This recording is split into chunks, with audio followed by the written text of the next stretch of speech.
There you go. Okay, cool. So let's get started with our presentation. So here is, essentially what are they? You want to jump in and do the IGCSEs? Yeah. So we have the IGCSE, the I stands for international. So it's like IGCSE is more popular for for the schools, which is outside UK.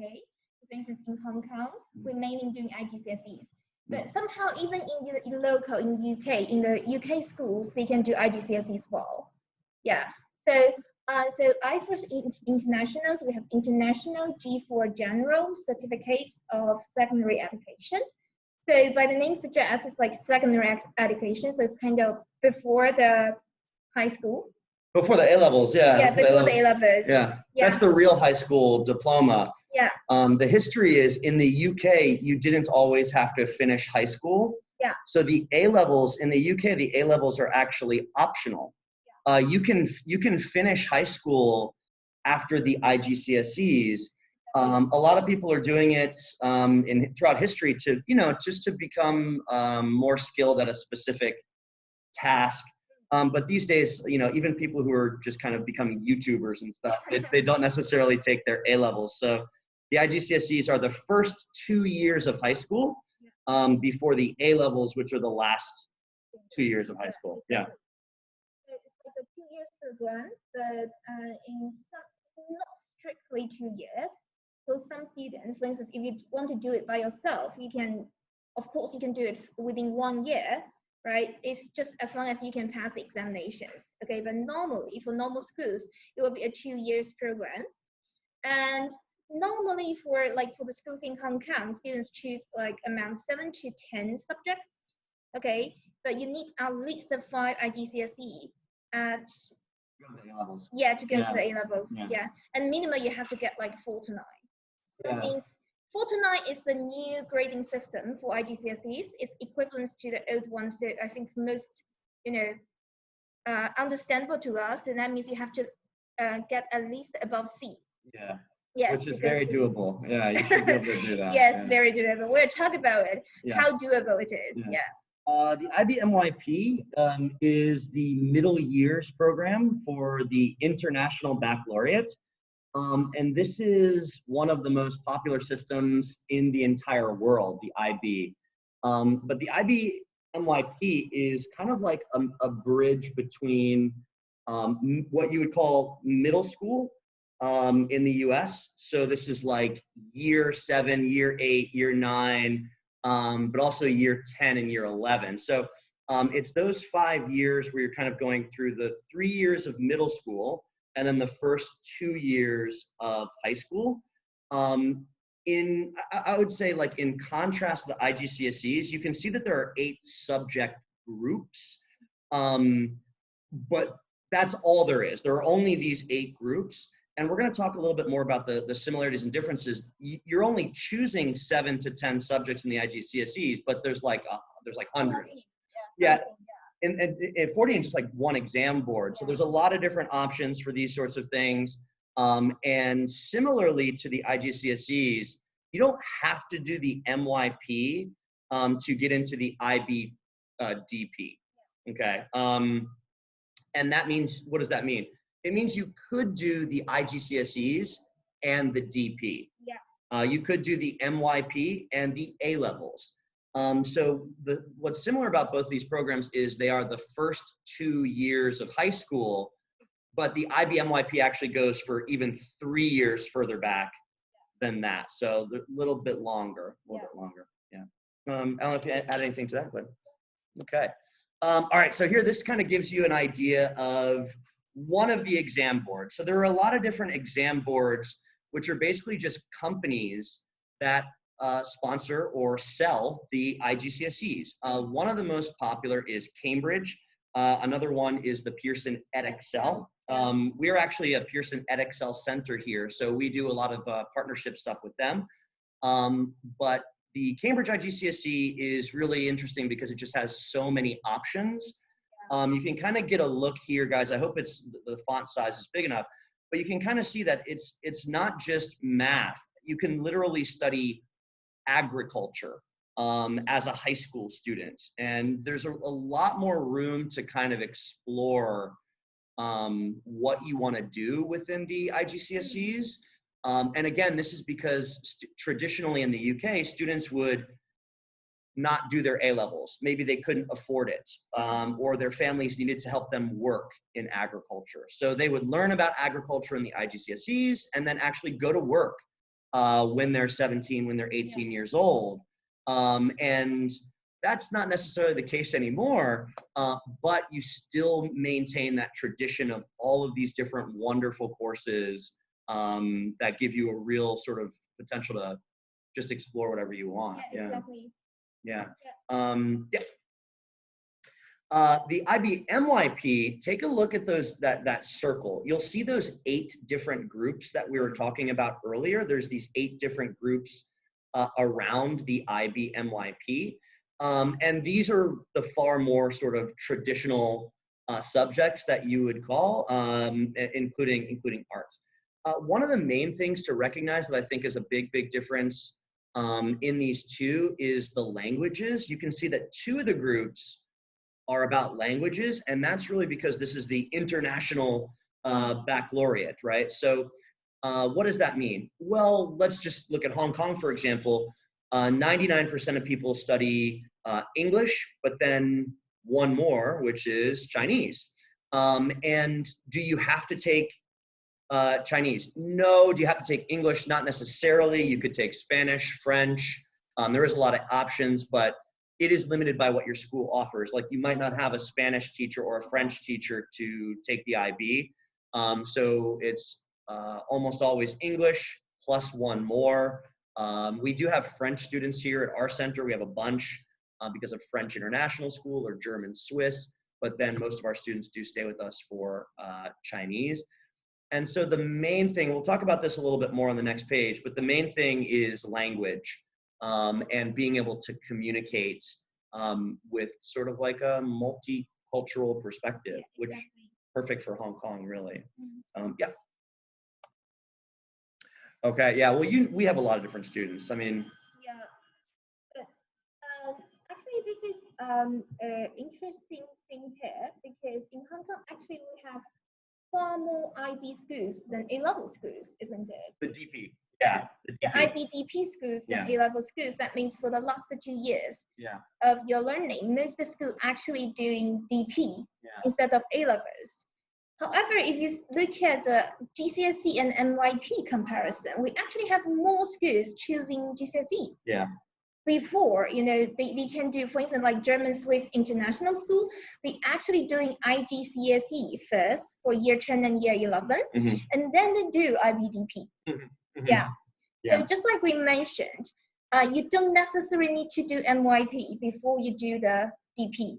Right. So a lot of schools, they actually choose in IGCSE instead to bridge the IBDP, and we will talk a bit more about the reason behind. Yeah, I think that's a really good. Yeah, that's a really good point. Just like Sybil said, bridge. Yeah. Ironically, the IBMYP is worse for preparing for the DP. Yeah. And we'll talk about this in more detail. But if you are preparing for the DP, the GCSEs are actually much better. And yeah, we'll get into this a little bit more. But I think when it comes to planning for you or your family, just remember that you have a few options. You can do IGCSEs and A-levels. You can do IGCSEs and IBDP. You can do MYP, IBDP, MYP, A-levels. So there's kind of like those different combinations because you're looking at the first 2 years of high school versus the last 2 years of high school, and just consider what combination works best for you guys. Here's some advantages. You want to start?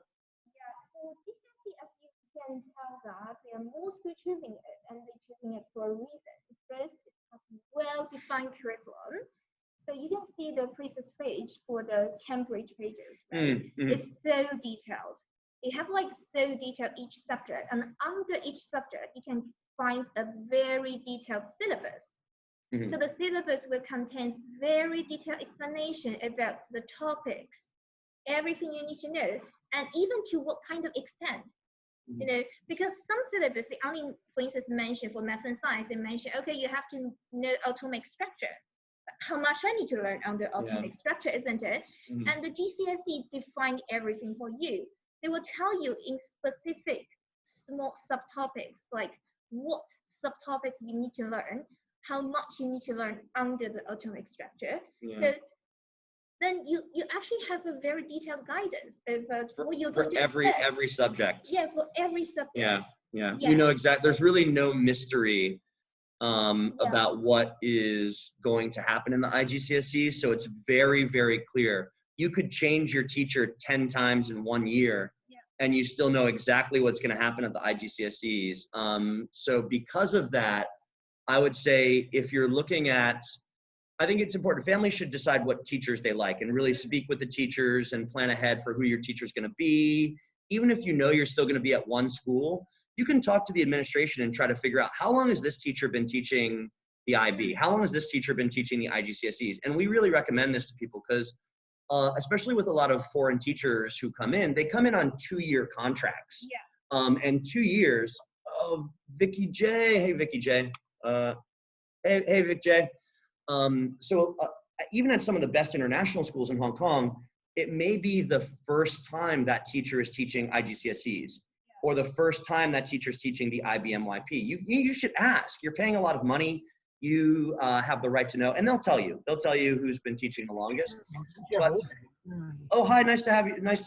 For you to join us. Hi, can you hear me? Yeah, we can hear you. Feel free to ask some questions in the chat, and then we're definitely going to have some time towards the end to do some Q&A. Okay. Oh, great, yeah. So the point being is, if you have a new teacher, it's safer to have a new teacher in the IGCSEs because the system is very straightforward, it's very easy to understand, and it's not so difficult to teach. For the IBMYP, you really do want teachers who have been teaching in the IB for several years. At least an older teacher in general. Older is usually wiser in that sense, and we're going to explain why that's more necessary. But in general, there are some advantages to the IB. It's a lot more about, you can see, critical thinking processes. And I think the reason why is because there is no clear structure or assessments or anything. Like, you really have to think pretty hard about, wait a minute, why is this my homework? What am I doing this year? What do I have to figure out? Like, they really just kind of throw you in. And even at the same school, yeah, exactly. Yeah, it's allowed. Yeah, exactly. And it's inquiry based learning. So I think when they designed the MYP, they actually think about it in a good way because they want the students to be independent. So you need to have self-management skills. Exactly. But somehow it's maybe too much only depend on the students themselves, isn't it? So you don't know, like for the NYP students, they don't know what they were going to learn in this whole year. They just know, okay, now I'm learning chemistry. What are you going to learn next? I don't know. Now I'm learning trigonometry. What are you going to learn next? Don't know. No idea. No idea. I mean, in English, listen, you're going to learn a book. Right, you're going to read some books in English, but as far as like what you're going to do with those books, when are you going to do it? When are you starting? When are you finishing? Is there homework? Is there an assessment? You just don't know. And that's going to lead us into our disadvantages. And I think here's the biggest disadvantage, guys, just for the MYP. This is real. The tasks and all of the marking they're created and they're marked by the classroom teachers. Now, again, this could be great if you have a really experienced, really helpful, supportive, caring teacher who's been doing the IB for some time. That's fantastic. You probably get one of the best educations in the world in the IBMYP. But you can kind of see how that could go all wrong. If your teacher is very young, oh, this teacher went to Oxford, right? The international schools love to say, oh, this teacher went to Oxford. Yeah, great, but this teacher's also 22 years old, and has absolutely no experience teaching the IB. So what did Oxford do to prepare in that way? So you really do want to make sure you have a constant communication with your teachers, because there is no syllabus, there's no study guide, or if there is a study guide, you know, it's something that the school has developed itself. Yes, exactly. You know, and this happens all the time, because there's just really no supporting materials as far as, you guys can hear, very traffic, lots of traffic outside, but there's no supporting materials, especially when it comes to past papers or assessments, or there's just none. What am I going to have to do for English, math, science? Really don't know. But there are disadvantages to the IGCSEs also. Yeah, because it's very kind of economically rigorous. So because you're going to have external examinations at the end of the 2-year study. So you're going to actually take a test, and you're going to compare and compete with others. So as far as, you know, pressure, the students, for IGCSE students, they really feel more pressure than the IBMYP students. Yeah. Because MYP, you literally just, you know, need to kind of, you know, satisfy your school teacher. That's all you need to do, right? Yeah. You just follow the school teacher's guidance. But then for the IGCSE, you have to take external examinations. So that means the examination given by the exam board, for instance, CIE, Cambridge, or Edexcel. Yeah. And then you have to, you know, compare to all the other students. IGCSE students. Yeah, you'll get, I mean, you'll get a ranking, your school will get a ranking.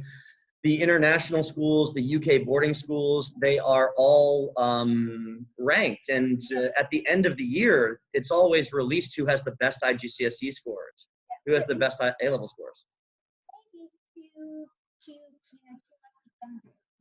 Yeah, it could be. It could be. And then again, like, with these different exam boards, you could be taking English in Cambridge, the Cambridge IGCSE English, but you could be taking Edexcel math. And these will have different papers that you need to prepare for, because you're kind of like going into school with a shopping cart, and you get to pick from all of these different brands of IGCSE. And different brands have different flavors, or they look, you know, whatever you want to say. So you do want to make sure that, like, if you are choosing Cambridge, oh, hi.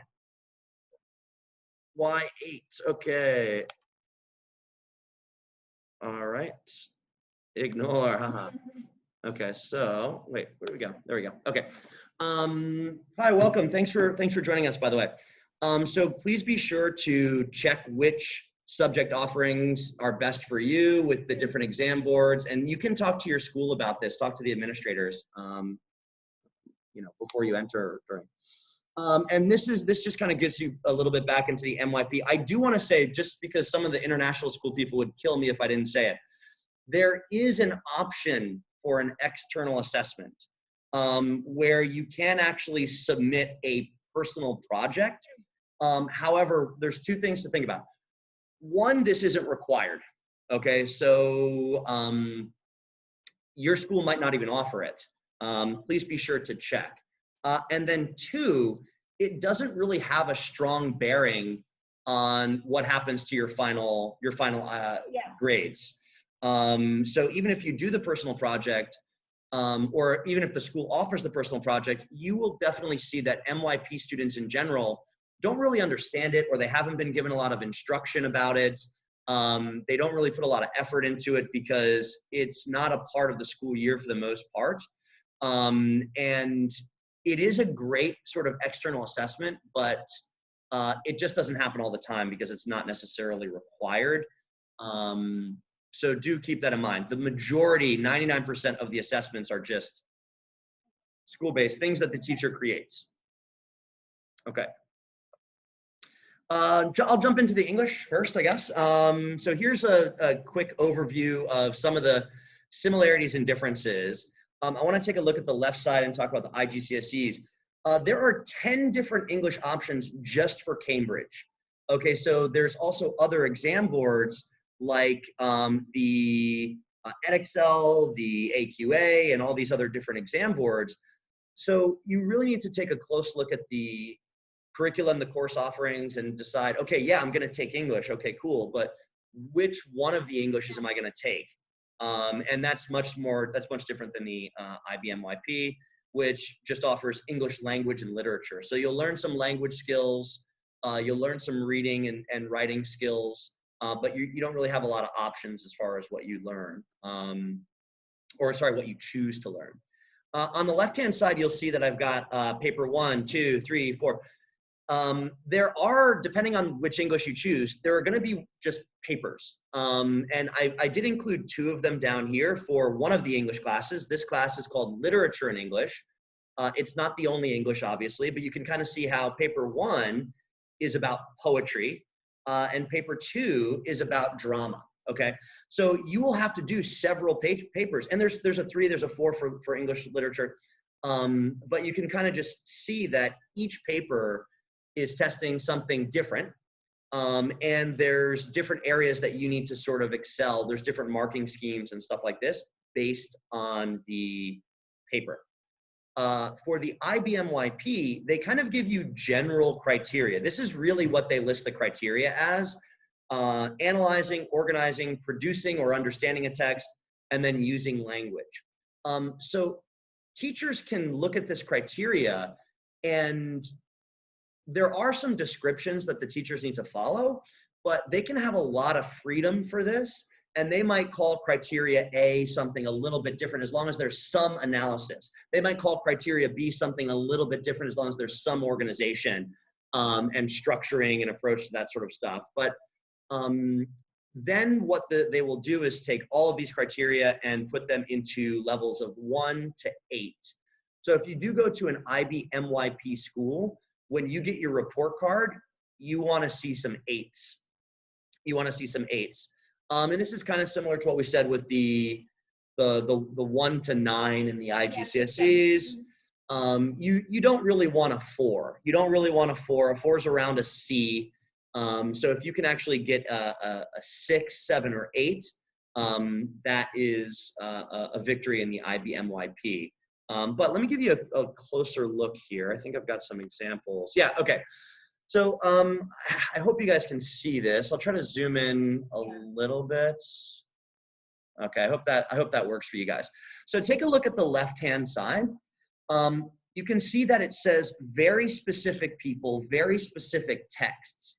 Before the exam, the students will be told all year, they'll be told all year that you need to know this guy named Thomas Hardy, and you need to go through these poems by Thomas Hardy. So all year long, the students know exactly what to study for, exactly what to do. And it's the same for all of these other different texts in the list. The students are given a complete list of what they need to know, what they need to study, and then it's on the exam. And it's on the exam, and it's right there. And then if you take a look, here's actually, you can kind of see over here, oh, thanks. You can see over here, this is a sample from the guide Thomas Hardy. And you will need to read this poem, and then down at the bottom, you can see there's a little question. How do Hardy's words create strong feelings about the passage of time? About the passage of time. So students might not know exactly what the question is, but if they've prepared, they have probably read this poem 10, 20 times before the final exam at the end of year 2. Right, remember, because you have 2 years to do all of this. So 2 years is a lot of time to study the list of poems that you're given. And the students who come to me, I like to finish all the IGCSE stuff in the summer before school starts, right? So all of my students, by the time they get into the second year of IGCSEs, they've already seen everything. And I've already made them write essays and do past papers. And so when they go into class and have these discussions, this is the 10th millionth time they've seen the past paper, they've seen the text, or they've discussed the poem, and they're ready to go. They're ready to go. So one of my biggest pieces of advice, if you're taking IGCSE English, which you take, is find a tutor or find a friend or with a mom or dad or whoever it is. Oh, Vic J's back. Hey, Vic J. Find somebody to actually go through everything in your own time and just prepare There you go. And just prepare far before the actual exams because you know everything. And guys, listen, this is only one example of one paper, but they're all the same. All the English papers, these are all the texts that you should have prepared for. This is where all your questions are coming from. We told you to study these. Now do the test. So that's it really for English. Zoom back out here. There you go. Okay, cool. Here's one example of MYP English, okay? So MYP English, this is a sample activity, and you can kind of see that it's not random, but this is not prescribed. This is from an MYP school who has decided to use advertisements in India to discuss and learn about English. And you can see that there are a few questions down here. Number one, identify the target audiences of these posters. Identify the messages of these posters. But you've never seen these posters before in your life. You had no idea that this would be part of an assessment or part of your homework or anything. And now all of a sudden it's due. Now all of a sudden it's due. This is part of some exam. This is part of some quiz or homework that's going to go into your final score. But you had no idea that it was coming. And you may not have any idea exactly what these are saying. So students in MYP English, they need to think critically in order to write about or discuss something that is unseen. You've never really seen it before. And that is a good skill to have. You know, parents, mom and dad, you might think of times when you've walked into a business meeting or you've gone to work and you had to do something that you didn't prepare for, or you had no idea was happening and you needed to move on your feet. And so these are really important skills. But the clear difference is you're not exactly sure what the assessment's going to be, what you're going to be marked on, how the teacher, you can see down here it says criterion B, how the teacher is going to describe the criterion and put it into your grade of 8. And so it can be a little bit random, though if you have a really good teacher, an MYP teacher who's been doing the IB for, 2, 3, 5, 10 years or whatever, a really good MYP teacher will have a clear plan outlined for the students, but it's not required and there is no syllabus, unfortunately. Yeah. Okay, that was it for English. So if you guys do have English questions, let me know later on. So now we get to the math part. So math part is kind of similar to English, same thing. You see, for the GCSE, I didn't write so much because it's so clear. You literally just need to do a paper. I mean, actually 2 papers, but then they are all written tests, just the normal traditional math papers at the end of 2 years. Yeah. That's it. And the paper is calculated aloud. That's it. That's nice. Yeah, that's so nice, isn't it? Nice and neat. But however, let's look at MYP. Again, you have all these criteria. You have criteria A, B, C, D. And you see, I actually make them, there's 2 things which are the same, knowing and understanding. So in IBMYP, only 1/4. One of the criteria is the normal math test. Okay, what is the normal math test? Ask you to calculate something. Yeah, right? The equations. The equations and stuff, yes. But in IBMYP, only one of the criteria is that, a written test. So what else can be tested in math? Right. Yeah, they have criteria B, which is investigating patterns. I will show the detailed examples later. And criteria C, communicating and applying math. Okay, let's see what do they look like. Okay, so this is what does it look like for the IGCSEs. So clear, even the percentage of the content you have to know. They actually give you the specific data even, right? And they, just like I mentioned, they give you like the subtopics under each topic. So it's very, very, very clear. You know what you're going to learn. And this is the only thing you need to learn. Yeah, okay. Yeah, just like the English, you know, you already need to read that many stuff, right? Yeah, you know exactly so from the beginning. Yeah, yeah. You just prepare for it. As long as you know all the stuff listed here, you can get like a 9. I mean, quite easily, actually. Not that difficult, yeah? From our teachers. Right, exactly. From talking to you, yeah, exactly. Yeah. Okay, now let's see, what does IBMYP math look like? So this is the interesting part. Oh, so I noticed. Okay, so you did not include the A because it's the same thing. Okay. Yeah. What have the BCD, the weird thing? What are these weird things look like? The criteria B is about investing patterns, which I think is the most annoying task, actually. You know, like all of my students complain about it because for this task, it's totally random. You can't prepare at all. So this, I give you one example about the task.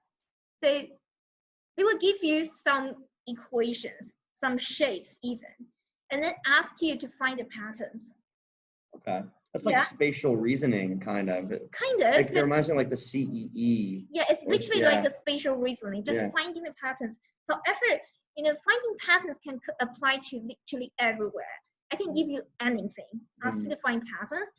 And the problem is that if I don't give you a time limit, I ask you to, you know, okay, I give you finding patterns, you stay there, you work on it. Maybe everybody can do that. But then the problem is that maybe the teacher only give them like half an hour, 30 minutes. So sometimes you need some inspiration. Yeah. I mean, just at that moment, I kind of see the pattern. But then in some other cases, I sit there, I just cannot see the pattern and need to fail the test. So it's a little bit uncertain what direction you can go in. There's no Are there different methods to finding certain patterns? Is there like a list of patterns that are possible? No, there's no list of patterns that are possible. The question is, the problem here is, any patterns are possible. Yeah, any patterns are possible. You can ask to find any patterns. So it's really difficult to follow for this one. It's so random. Okay. Okay, and for criteria C and D, okay, it's writing essay. Yeah, communicating is essay writing, I guess. Yeah, it's essay writing, but it's a math test. Yeah, so literally now you're going to write a very long, detailed essay. You have to apply, you know, your beautiful languages as well. And then, but because that's communicating, yeah, you have to use the correct word, even correct grammar. But does this help students for tests like the SAT math or the ACT math where there's word problems? I don't think so, because this is not actually, you know, solving word problems. Okay. They're not solving the problems, they're actually creating the problem. Yeah. so yeah, the C&D is kind of like, I give you two examples here. For instance, they will ask you to engineer a roller coaster. Okay, so you actually need to design it, and you have to apply the math to see how does it work. Okay, or they ask you design to make a mobile, like some shapes, you know, you have to balance it. Okay. And then you have to actually make it. You know what that reminds me of is, so we do like university and boarding school stuff too, and we'll work very closely with Oxbridge applicants for their interviews. And we recently had a student he got accepted for Oxford engineering in Oxford, and going through the interview, we all had a team of people challenging him to actually talk about rocket trajectories and these sorts of things. So I wonder if that sort of free thinking is helpful for later in life with those sort of tough interviews. You can say that. I think that's why they designed it, because they want the students to apply the math knowledge. But the problem is that the school teacher kind of fixed it. So they give you a topic, and they give you, you know, the guidance, like the things you have to follow. It's not like you can create anything. Okay. Yeah. A little restrictive. So it's creating, but not really. Yeah. Yeah, so it's very annoying task, and the students have to spend a long time on it, because in the first case, they may not actually know how to write an essay for mathematics. They may already know how to write an essay in English, but they don't know how to communicate in math language. So you have to learn that. So my job, one of my job, is to tell them how to use, for instance, the correct words or the better words to communicate, or to even, you know, display it. For instance, in math essays, you don't really necessarily need to use so many words. You can use tables. You can use graphs, right? Okay. That will be better. That will be actually better communication. Yeah. So, yeah, this is like a GCSE test, by the way. Oh, right. Okay. All right. So back like into GCSEs. Yeah, this is a GCSE test, by the way. So it's like nothing to talk about. It's just normal test, isn't it? Oh, very clear. Yeah. Yeah. and they ask you to find something, and then they give you a function and ask you to find something. So that's very different than what we just saw for It's the MYP. only thing you need to do in the GCSE. Okay. You don't need to know finding the patterns. You don't need to know writing the essays. All you need to do is just do the written test. Yes. And this only accounts for 1/4 of your MYP math, actually. For MYP, you do have the kind of test like this, but this is only one of the criteria. Okay. But you have 3 more criteria. Yeah, that's pretty rough. Yeah, pretty rough. Now let's see the size. Similar, same thing for MYP, 4 criteria, different tests. Only criteria A is about the knowledge test. That means the normal science test. Ask you, for instance, a theory, or ask you to explain something, to define something. What is, for instance, first ionization energy? What is Newton's second law, right? The traditional science test, but that's only 1/4 of the MYP science. However, for the GCSE, entirely 100% written test. But then you know that science cannot be learned without practicals. So they do need to do some practicals in school, but they don't actually will be, assessed on how well they're doing the practicals. However, there will be some tests. There will be some questions on the written test about some knowledge in the practicals. For instance, when you do titration, why you need to do 3 trials, something like that. So you may need to apply what you learned in the practicals to the written test. But again, it's 100% written test. Okay. Yeah. So very similar to the math one. Yeah. Okay. However, MYP, only 1/4 of it is written test, and BCD. Okay, let's see what does BCD looks like. This is GCSE, by the way. Very clear. Give you everything under each sciences. And for GCSE, another very important difference is that they do 3 sciences, individually. So physics is one subject, chemistry is another, biology is another. So you kind of learn them all together. So today you're going to have, for instance, physics lessons, chemistry lessons, and biology lessons. Yeah. However, in MYP, another, I think, a big problem for MYP science is that science is only considered as one subject. And you're going to learn 3 sciences, like a rotation in 1 year. So you're going to learn physics first. You're going to learn physics for like 2 months. And then you jump to chemistry for another 2 months. And then you jump to biology. What about across the 5 years for MYP? Is it always like that? Always like that. 5 years, every year you're going to do 3. Yeah. So 3, 3, 3, 3, 3. You don't do it together. That's a problem because, for instance, after you learned physics, you do chemistry. But when you do chemistry, you already forgot the physics knowledge. Okay. Because you don't need to learn the physics when you learn chemistry or when you learn biology. Okay. So GCSEs, it's a little bit more together. Yeah, you learned it all together. So today you're going to have physics, chemistry, biology lessons, and you're going to learn them throughout the 2 years. So you won't actually forget anything. But for MYP, I mean, it's not even a joke. For a lot of my students, when they go to MYP level 3, they still cannot tell which is which.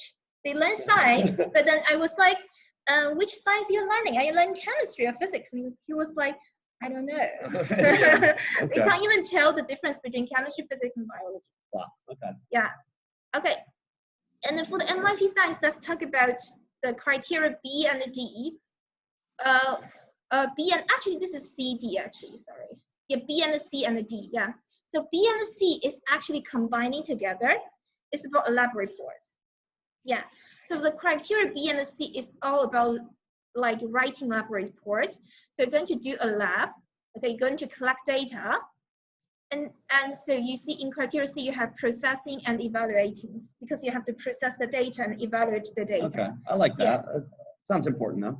Yeah, sounds important. Yeah, and including designing. So you have to kind of design and write background information about like the experiment and design the steps and stuff. And you're going to write the lab report. And that's criteria B and C. Helpful because, especially for DP, because when you go to DP, you're going to write science IAs. And IA is literally the lab report. And you're going to account for 20% of your final grade in DP. So criteria B and C are helpful. D, however, again, essay. That's rough. Yeah. So you really do need the language skills at the same time for math and science. And also, it's entirely research-based essay because the topic is so big. You see, I give one space exploration. So they need to explore something about NASA's project and write an essay about NASA's project. But that could be quite difficult for a young when they are like year 9 or when they're year 9, like 10, like 13 years old, they're going to write an essay on NASA project. It's pretty rough, yeah. Yeah. I think that that's one of the things too, because guys, I think you have to remember that MYP starts 3 years before the GCSE, so you can be quite young doing a lot of these tasks as well. Well, the students who are actually interested in science is actually it's not everybody. It's not everybody. Yeah. It's really tough for them. You can tell, because I mean, even for the students who are interested in English, you can tell any subject. You can tell right off the bat because they're doing extra stuff. They're looking at things online and bringing things to class that they want to talk about. But that's not going to necessarily happen for every 12 or 13-year-old in the world who just want to play video games, maybe, or something. Exactly. So, yeah, tough. Yeah. Oh, Victor. Hey, Victor. How are you? I think he's in there. All right. Hey, Victor. Oh, okay, we'll get you going. Victor, I'll mute. Oh, thanks, buddy. Oh, yeah, okay. Well, yeah, if you want to ask some questions later on, we'll definitely open the floor. So listen, this is sort of a general summary, and obviously we don't want to have a ton of text on a slide for you guys to read. I think we've hopefully made these things clear, already. And if you guys do have specific questions about how to do well for poetry or essay writing, writing a thesis statement, expanding your vocabulary, grammar, punctuation, organization and development, analysis. If you do have more specific English things, math, science things, please let us know in the questions after a presentation, and we'll give you way more specific strategies. In general, this is something that we did say a couple of times. Know your exam board. Remember, you get to actually choose, depending on where you go in Hong Kong, you will have, or if you're going into the UK and doing GCSEs, your school and the school that you attend will have different exam boards. Again, two of the most popular are the Pearson EdXL and the Cambridge International. And so, usually you're going to see those two, but remember that your school might have Cambridge for one and Pearson EdXL for another at the same school, and that will change your past papers, that will change your strategies. And when we say choose your subject strategically, not only choose what subjects you think will help you best preparing for the final 2 years of high school, and then also college, right? Also college transcripts that you'll submit, but also choose the subjects that have the exam boards with which you feel most comfortable taking. And then this cannot be stated enough, just get a hold of every single past paper you can. They do update the syllabuses every once in a while. So I know English literature and English has a new syllabus for 2021, and make sure that you are using updated past papers. But even over 5-10 years, the past papers are all relatively similar. And if you go to the bookstore and buy an IGCSE book or an A-level book, and it's 2 years old or three years old, that's fine. You could still use these. They still have a lot of the same skills, and just do as many as you can. It's just best to get a look at as many different tests as possible. And remember, they're all online. They're all in bookstores. People like Sybil and I have tons of these, and we go through these on a regular basis, especially ahead of time. Don't wait until, oh, my exams are in May. Like I said, for my English students, I like to read everything the summer before, maybe the spring before that year, and make sure that everything is done. And then you're kind of spending like even the whole last year of IGCSEs just doing past papers, and you're going into it like a machine, and you're really just going to go in and take control of the test and dominate every question very, very confidently. So with the very clear path that the IGCSEs have for every single subject, there's really nothing stopping you from getting ahead. Know your exam board, know your past papers, and then start doing them before the teacher tells you to, and build your own folder at home, build your own collection of past papers at home, and make sure you get somebody to go through them with you. Yeah. I don't know if you add to IGCSEs or. Exactly. Yeah. There's nothing stop you from actually getting a 9 for GCSE, I think. Yeah. Because the GCSE, like, they have detailed syllabus and past papers, and the thing is that the past paper, they don't change too much every year. Yeah. Yeah. Like, my students literally told me, like, in, I think, 2018, they did IGCSE paper on, I think, econ. And then she told me that it's exactly the same, like, with a 2011 paper. Oh, it could Same be. question. They do, yeah, they do this with the SAT and the ACT too. They kind of run out of stories and Exactly. equations and stuff like that. Change the number. Yeah. And then that's a brand new paper to use. And Yeah. then you practice Cost enough. effective. Cost effective for the companies. Yeah. Yeah. So if you practice enough, kind of ensure to get a decent scores in IGCSE. Very true. Yeah. But for MYP, it's just more random. Much more random, yeah. I mean, Yeah. you saw the one that I was showing for English, where it happens to be 2 advertisements on skin cream in India. I don't know if it can get much more random than that. And then for the labs and what you do for your communication, your essays in math, with science, it could be practically anything, right? Anything literally. Yeah. Yeah. Yeah. They're doing like NASA, they're doing like everything, you know. They have no scopes. Literally, sometimes literally I think based on teachers' interests. Teachers actually pick the thing. They just like wake up in the morning and say, let's do this. Yeah, exactly. Good. Yeah, that sounds about right. Yeah. So again, be in touch with you. I think we do have, you know, for some MYP things here. Yeah, there it is. I don't have my glasses on. Talk with your teacher all the time. Don't be, if your mom, if your dad, if you're a student, make sure you are in constant or regular communication with the teacher. What am I doing? What can I look forward to? What are we doing this for? What's the reason for this homework? Why? What am I going to do in the next 2 months, the next 2 weeks, the next 2 years? And just be in constant communication with them, because otherwise you're not going to have a syllabus to look forward to. Email, message on WhatsApp. I know we do WhatsApp with our students. Some international school teachers will do WhatsApp, but not too many. And as weird as this sounds, spend your MYP years preparing for the DP. I'm actually, so right now we're going into winter or spring term, you might say. So because there's no final exam for the MYP, I'm gonna spend the next, from January until August, preparing all my MYP English students for IBDP English, so that they can start getting good predicted grades for their university admissions, because they don't have a final assessment for MYP. So even if their teacher's like, you better do this for homework, yes, you should respect your teacher. Yes, you should do your teacher's homework and gain the skills and read some cool stories or learn about NASA and every other science or math topic possible. But it's really hard to stay motivated for that and not just move on, because there's no reason to. And if you study theories in learning theories and pedagogy, one of the key factors in motivation is having a clear-cut reason for doing something. And one of the biggest failures of the IBMYP that is really just tragic, because the DP is so good. The tragic failure of the MYP is there's no clear purpose for any of it. It's very cute. It's a lot of critical thinking. It's maybe fun, hopefully, especially if you have a good teacher. But if a student asks you, why am I doing this? There isn't a really clear reason other than it's good for you. Take your medicine and shut up.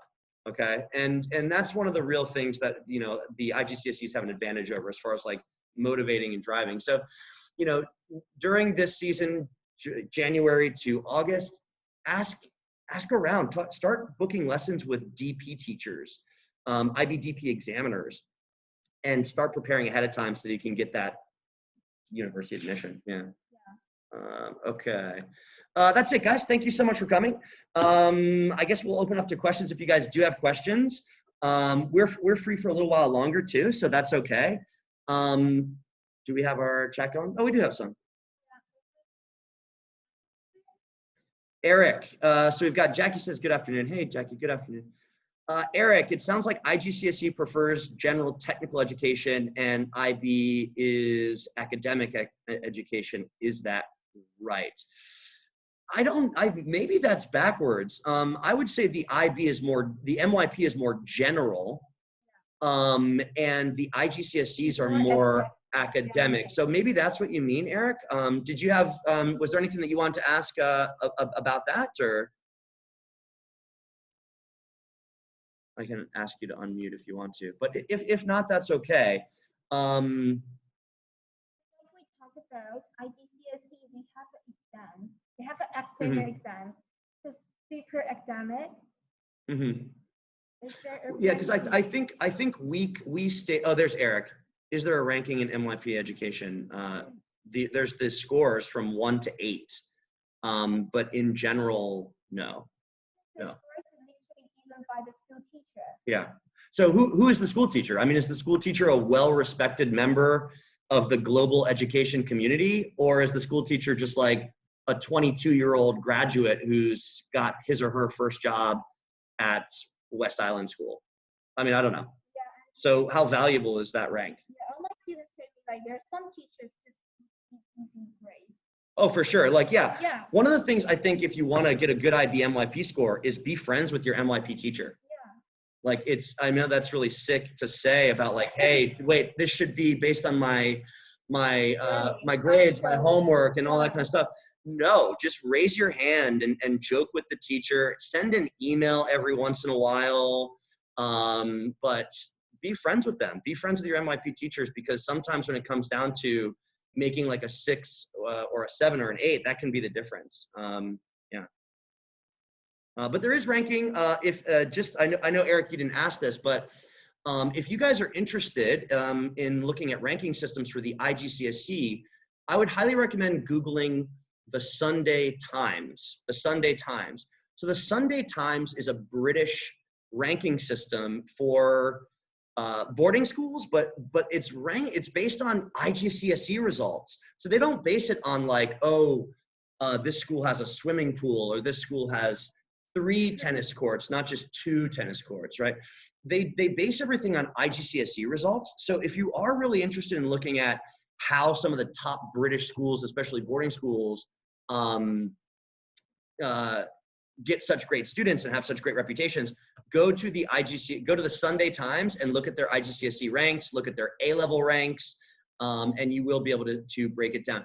As far as schools in Hong Kong, they will actually calculate their IGCSE results and their A-level results as well, and you can get that information from the administrators. If you're thinking about going to Harrow School or wherever it may be, you can actually ask what percent. So what you might ask actually is to really help you guys out. Ask what percentage of students got an A or A star. What percentage of students got an 8 or a 9? Okay, and then they'll actually have the data to say, oh well, 99% of our students got a 6 to 9. Ooh, that's really, really good. 99%. Okay, well, that's a 6 to 9. What about, 8 to 9? Oh, that's a smaller percentage. How many got 9? Oh, maybe 25% or something. So you can ask what the percentile is for A stars, A's, and then down the line, and similarly 9, 8, 7, all the way down to 1, and they'll tell you the percentages. Yeah, but great question, Eric. I hope that answers what you're looking for. Does that make sense? Anything else on that, my friend? Or yes, thank you. Okay, and this is a little bit weird, but the DP does have somewhat of a ranking system, and you will see in the South China Morning Post, and we've got a question from Junho.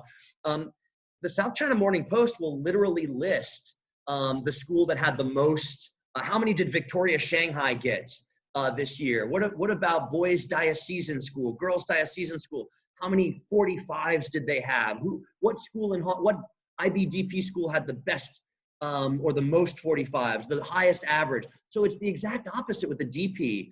And it's really just, again, this is the tragedy of the MYP. It's just nowhere close to how good the DP is.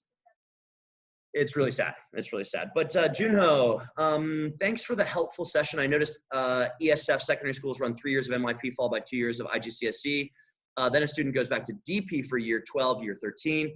I wonder how it would work for a student, because you get to shift 2 different curriculums throughout your secondary years. Any tip on how to navigate if one should go to ESF school? I would say this is probably the best. This is my favorite thing to do. Perfect choice. Yeah. I would say the first 3 years of MYP are less significant because you're kind of just like younger and you're maybe having a little bit more fun. And I think like Sybil mentioned earlier, the GCSEs can be a little bit more exam drill. Yeah, so I think having those 3 years of MYP to kind of relax a little bit more, have less pressure on you, can help those students actually prepare for GCSEs much better. And I think my favorite schools in the world, and of course Hong Kong included, are IGCSEs the first 2 year and then the IBDP the second 2 year. And I think people like us and people who are in the education industry know this. Yeah. And the MYP, you know, it's a little bit more of a business than it is a successful education framework for those final 2 years. And I think if you have a younger student, Junho, who's doing the first 3 years MYP, have fun with it. It's not so clear, but who cares? You're only 11 years old. You know what I mean? Like so you have a little bit more fun, and then you are relaxed going into the little bit more stressful IGCSEs. And like we said, the IGCSEs are much better practice for DP because guess what? DP is also past paper practice, and everything is online, and you know all the questions, you know what's going to happen. And so if you can get a school in Hong Kong that does IGCSEs and then IBDP, you've got maybe one of the best schools in the world. Yeah. I don't know if you'd add anything to that, but yeah, that's my personal opinion. Do it. Yeah. Yeah, me too. Of course. That Because progress, yeah. definitely better preparation for IBDP or even A-levels. They are definitely better preparation. Because honestly speaking, like for all of my MYP students, especially, I think math and English are okay because no matter what, you're learning the same things, right? Kind of universal. But compared to science, MYP are too inquiry based. So because they're just doing too much lab reports and they're doing too much research, but then how much they can learn from it? Very little. Yeah. Very little. Unless they're highly motivated. Yeah, exactly. Unless students, you like the subject so much. Yeah, it's much harder for everybody else though. Yeah, so but then in the DP, you have to choose one science. So all the MYP students goes to DP. Their science level is really weak. They don't know, the name points about, the commonly seen acid. They don't know any terminology. They only know how to write lab reports. That's kind of not really what you want to be. Yeah, so their life in the first year of IBDP will be really tough. Yeah. That's a great question. I'm glad to hear that you're relieved on that one, Junho. So if you have a son or a daughter in year 5, I would definitely stick with this system. I think as a parent, if you want to make sure that your child is successful, I think you also, as parents, guys, know when to put the pressure on and then know when to relax a little bit. So for example, the MYP, much less pressure. As a parent, you will not necessarily need to drill. The best thing you can do, I think you can, just listening to Sybil and I, the best thing you could do is try to get your son or daughter to be engaged with the subject. And that can involve anything. If you see your child on YouTube, that could be a good thing. If you're watching YouTube videos about maybe NASA or Dragon X spacecrafts and the new Tesla cars and all these sorts of things. I think for MYP, it's spend your time growing a passion for your subjects without necessarily testing that passion for the subjects. And then once you get to the GCSEs, the first year or so, there isn't really an assessment. It's all for the year 2 assessments at the end of the second year. So like I said, I would, probably you can keep the pressure off until January of the first year. And then January, but especially summer going into the second year, that's when you really want to make sure, like we said, you've seen a lot of those past papers and you're actually ahead of the game. And then once you get ahead of the game, you can maybe put your feet up and relax a little bit because you're ahead. So yeah, really great question there. Thanks for that one. Please let us know if you guys do have any other questions, especially about specific subjects. Oh, what do we got? I see a much more. Oh, got it. Okay, got it. Same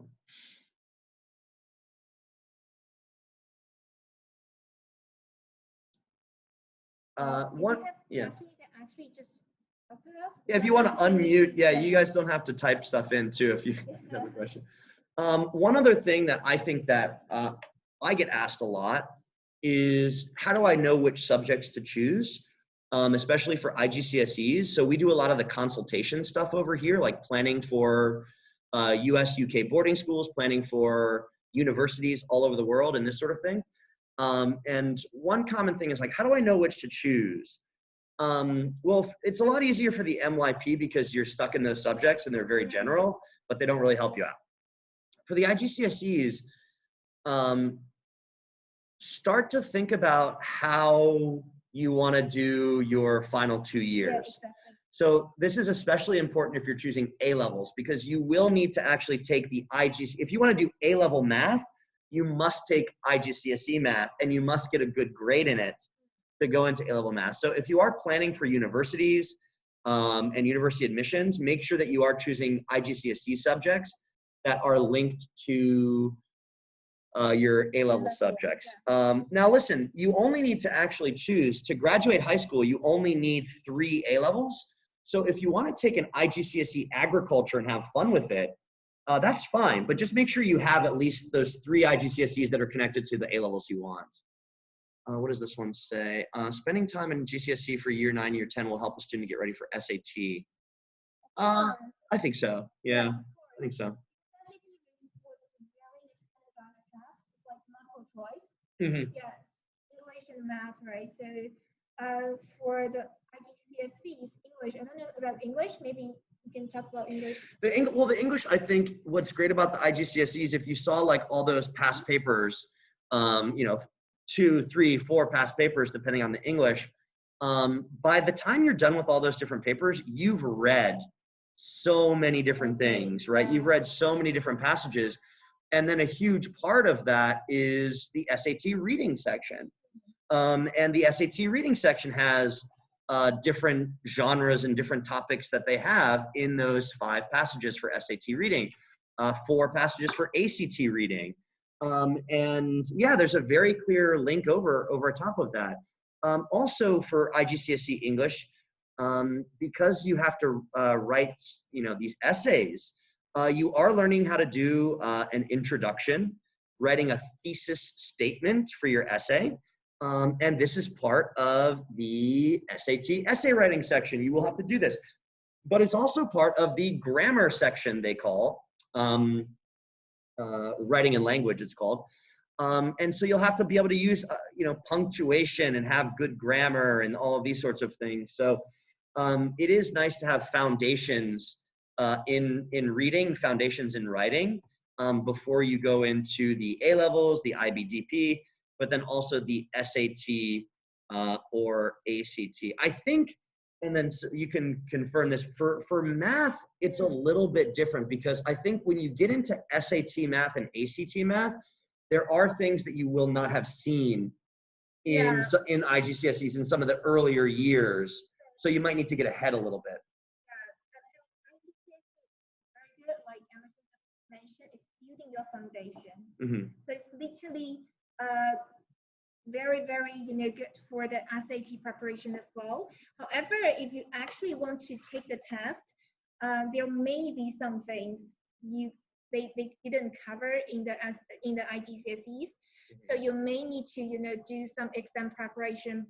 I mean, after the GCSE test, you cannot, you know, after GCSE test, just directly goes to the SAT. Yeah. You may need to prepare a little bit, but the preparation won't be that tough. Yeah, you save yourself a lot of time. Yes, because you already built a very strong foundation in math and in English. Mm-hmm. Yeah. Very true. Yeah. Great question on that one. Yeah. Mm. Does something else just pop up? What is it? Reminded of your typical months ago to get ready. Yeah, yeah, that is exactly. And especially when you are already doing so many GCSE past papers, you already know that you're going to have to do a Thomas Hardy poem, or you're going to have to do this equation. So do something else. Practice working on your SATs, your ACTs. Start thinking about university lists. where you want to go and what you need to do for that. So yeah, I'm really thankful for you to say that. Thanks for the callback to the SAT seminar that we do. Another thing to add on is that I think the question types, SAT and GCSE are different, because SAT are purely just multiple choice.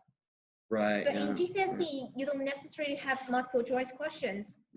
So you may need to, learn and to get some skills into how to answer, how to choose the accurate answer quickly. For multiple choice, yeah. For multiple choice question, there are some skills. For instance, you can like plug in the answers and stuff.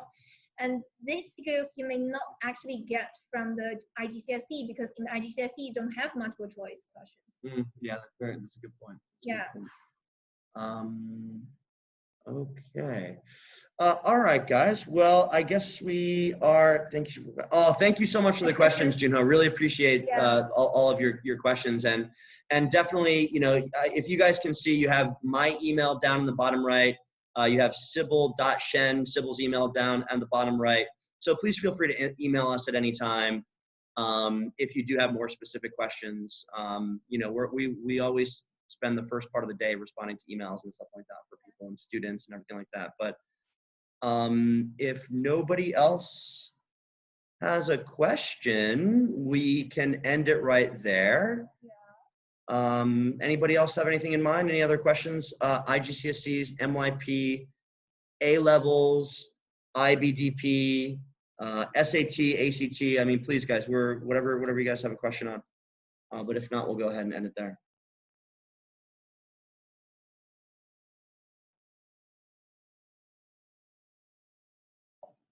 No. Okay. All right. I will also say, if you guys do want some practice papers or some test papers, again, email us and we can email you guys back. Junho, if you do want to, thank you so much. Or everybody, if you guys do want some SAT practice papers, if you want to take a look at some IGCSE papers, or even just some MYP tasks and assessments, we do create different tasks and assessments for our students, and we also help them with their teachers. So we have a large, bank of these sorts of things as well. And just shoot us an email. But I guess we'll go ahead and end it right there. Guys, thank you so much for spending your Saturday with us. We really appreciate it. We hope you like our Christmas tree. And have a great weekend and happy holidays. And we will stay in touch with you guys. Just please, email any questions at any time. Thank you. Thank you so much, guys. All right. Take care. Have a good weekend.